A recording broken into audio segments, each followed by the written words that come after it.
2024년에 가장 주목받는 기업은 알파벳, 구글입니다. 우리는 구글의 시대에 살고 있다가 제가 구글을 2024년에 가장 주목할 기업으로 선정한 이유입니다.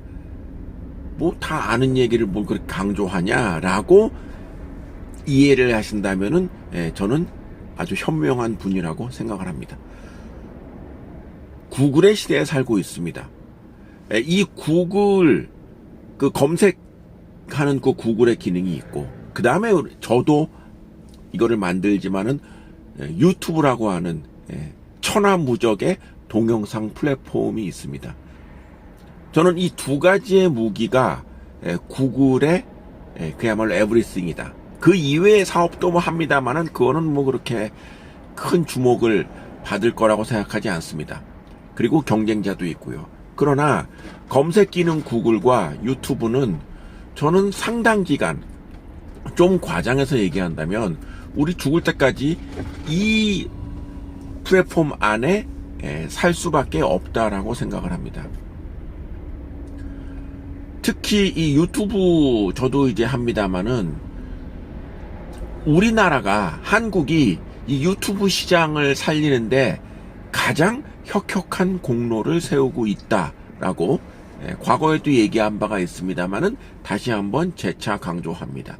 그래서 주식 시장에서 알파벳이라고 하는 이 주식이 가장 매력적인 기업이 아닌가 생각을 하는 것이죠. 그 이면에는 소위 말하는 지상파, 레거시 미디어라고 하는 전통적인 우리가 접하는 언론 매체의 시장이 이제는 완전히 유튜브로 전환이 되었다라는 것이 저의 추천 이유입니다. 지금은 아닙니다만 불과 2년 전까지만 해도 전 세계에서 가장 많은 슈퍼챗 수입을 기록했던 것이 바로 우리나라에 있는 가로세로 연구소라고 하는 극우 매체였죠. 누가 그런 걸 보나 이렇게 생각을 합니다만은 보는 정도를 넘어서 슈퍼챗 막 자기 돈도 막 거기다가 이제 쏘는 것이죠. 그런데 그래서 가로세로 연구소가 유튜브로 돈을 많이 벌었다.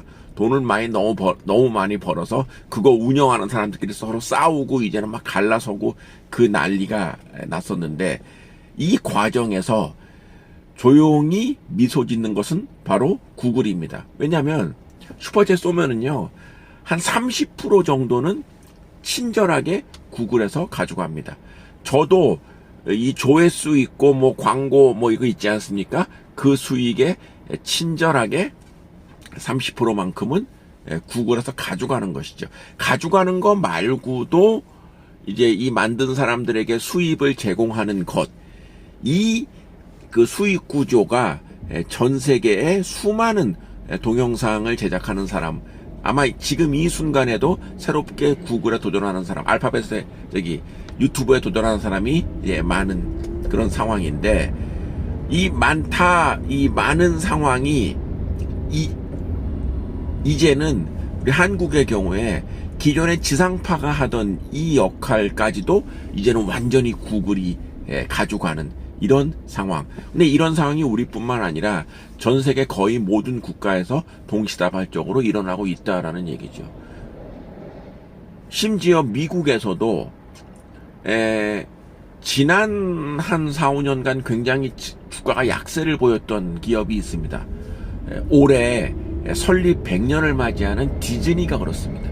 디즈니의 주가가 굉장히 약세를 보였다가 2023년 말에 조금 이제 반등하는 모습을 보였습니다만은 그래도 미국 기업답지 않게 굉장히 주가가 약세를 보이는데, 이 디즈니가 전형적인 그 과거의 레거시 미디어, 그리고 과거에 우리가 엔터테인먼트 산업을 접했던 그 영역을 담당하고 있는 것이죠.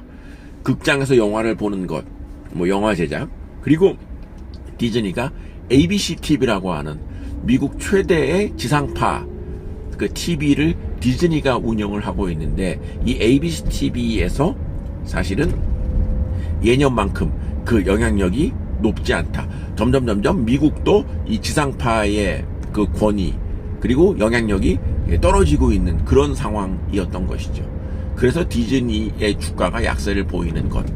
근데 거기에 이 반대의 개념이 바로 유튜브라는 얘기입니다. 우리나라 경우도 마찬가지죠. 지금 윤석열 정부에서 무슨 방통위원장을 뭐 임명을 했다가 잘랐다가 뭐 검사 출신을 뭐 넣었다가 뭐 YTN을 매각을 어디에 한다. 이번에 뭐 워크아웃 신청한 태영 같은 경우도 SBS를 서로 눈독을 들인다. 심지어 뭐 MBC도 민영화를 한다. 이런 얘기가 많이 있습니다만, 그래서 누군가가 어느 기업이 YTN이건 SBS건 MBC건 그리고 KBS도 뭐 KBS ETV는 뭐 민영화 한다 이런 얘기 있지 않습니까? 그걸 뭐 누군가가 인수를 한다고 칩시다. 그랬을 때 그 업체가 주가가 오를까요? 저는 그렇지 않다고 봅니다. 20년 전에 그 MBC, SBS, KBS가 아닙니다. 연말이니까 뭐 연기대상, 연예대상 이런 거 하는데요. 솔직히 얘기해서 대상 받은 탤런트가 누군지 저런 드라마가 있었나 싶은 일이 굉장히 많더라고요. 저만 그런 게 아니라 사실 저런 프로가 있었나 싶을 정도의 일반적인. 그래서 지금 연기대상 이런 게 이제 뭐 상 받았다고 뭐 제가 왜 받냐 얘가 받아야 되는데 굉장히 그 시상식 끝나면은 관심도 높아지고 비판도 뭐 여러 가지 의견이 있었던 것과 달리 지금은 연기대상을 했나 연예대상을 했나 이렇게 싶은 것이죠. 공중파 매체에 대한 이용이 급락하는, 근데 그 이용의 대부분이 이 유튜브가 다 흡수하는 이런 현상이 특히 우리나라에 나타나고 있는 가장 대표적인 사람이 김어준 씨지요. 김어준 씨가 TBS라고 하는 교통방송에서 그 뉴스공장을 진행을 했는데, 이 교통방송에서 김어준을 자르려고 열심히 노력을 했다가 결국은 선택한 아이디어가 교통방송에 대한 지원을 다 끊어버렸죠, 서울시에서.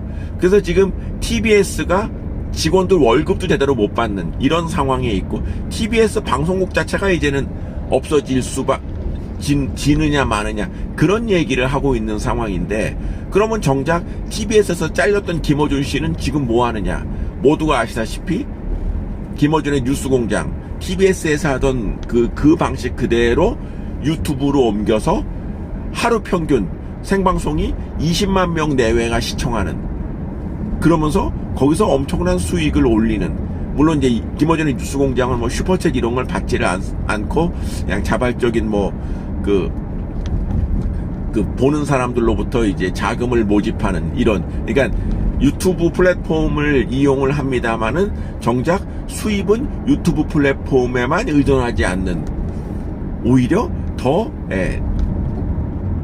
자연스럽게 더 편하게 자신의 의견을 얘기하는, 그러면서 더 높은 영향력을 구사하는 것이 현실인 것이죠.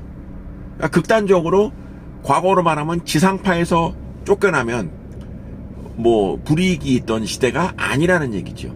지상파가 유튜브에 비해서 영향이 떨어지는, 오히려 유튜브가 더 막대한 영향력을 행사하는 이런 상황. 근데 그 과정에서 광고가 붙는다, 슈퍼챗이 붙는다, 거기에 30%는 고스란히 구글이 가져가는 그런 수익 모델을 지금 구글이 운영하고 있는데, 이 지금 유튜브의 그 플랫폼, 동영상 플랫폼을 대체할 수 있는 수단은 없다, 이렇게 말씀드릴 수가 있겠습니다. 1년 전에 구글이 굉장히 주가가 많이 떨어지고 유튜브에 대한 구독자가 줄고, 그래서 이제 유튜브의 시대가 끝나는구나 이런 얘기가 1년 전에 있었습니다. 실제로 구글이 많이 줄어들고요. 그랬는데 그때 그 유튜브의 구독자가 줄고 유튜브에 대해서 좀 부정적인 얘기가 나왔을 때 그 시장을 대체하는 게 바이트댄스, 틱톡이죠. 그 틱톡이 유튜브 너무 길다, 그 짧은 동영상이 굉장히 인기를 끈다. 그래서 중국 그 틱톡이 이제는 전 세계 동영상 플랫폼을 이제 지배한다, 이제 이런 얘기가 있었는데, 유튜브에서 대단히 빠르게 숏이라고 하죠. 숏에서 그 짧은 동영상도 굉장히 활성화시키면서 틱톡도 이용하지만 유튜브도 그 틱톡의 기능을 그대로 이렇게 이용하게 할 수 있게끔 하면서 다시 유튜브가 2023년 들어서 제자리를 빠르게 회복을 했다. 여기에 지상파에 대한 영향력이 시간이 갈수록 줄어드는 것이 그 줄어드는 만큼의 관심과 영향력을 고스란히 유튜브가 흡수하는 이런 구조. 그 과정에서 구글의 매출과 이익이 지속적으로 늘어나는 이런 모델로 인해서 현재 알파벳의 주가는 사상 최고가 수준에서 조금 하락한 양상에 있습니다만, 주가만 보면은 이렇게 많이 오른 건 어떻게 사느냐라고 생각을 할 수 있겠습니다만, 저는 전혀 문제될 것이 아니다. 대체할 수 있는 매체가 보이지 않는다. 그리고 우리나라에서, 그러니까 미국, 이제 뭐 구글이 미국 기업입니다만은 미국 이외의 나라, 특히 우리나라에서 굉장히 적극적으로 이 시장에 자발적으로 참여하고 있는 상황이라고 한다면 앞으로 이 시장은 더 커질 수밖에 없지 않는가라는 예상을 할 수 있는 것이죠.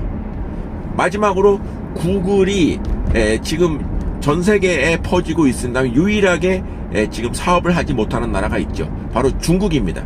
중국에 지금 유튜브가 유튜브는 중국에서 이제 운영이 되지 않고 있죠. 그러나 이 또한 중국 시장을 취급하지 않음에도 불구하고 이렇게 성장을 하는데, 세상이 어찌어찌하게 바뀌어서 중국 시장에서도 만약에 유튜브나 구글이 허용이 된다 그러면은 뭐 그 결과는 더 말할 것도 없는 것이 되지 않겠습니까? 그래서 저는 2024년에는 이 알파벳에 대한 그 비중을 지금 늘리려고 하고 있습니다.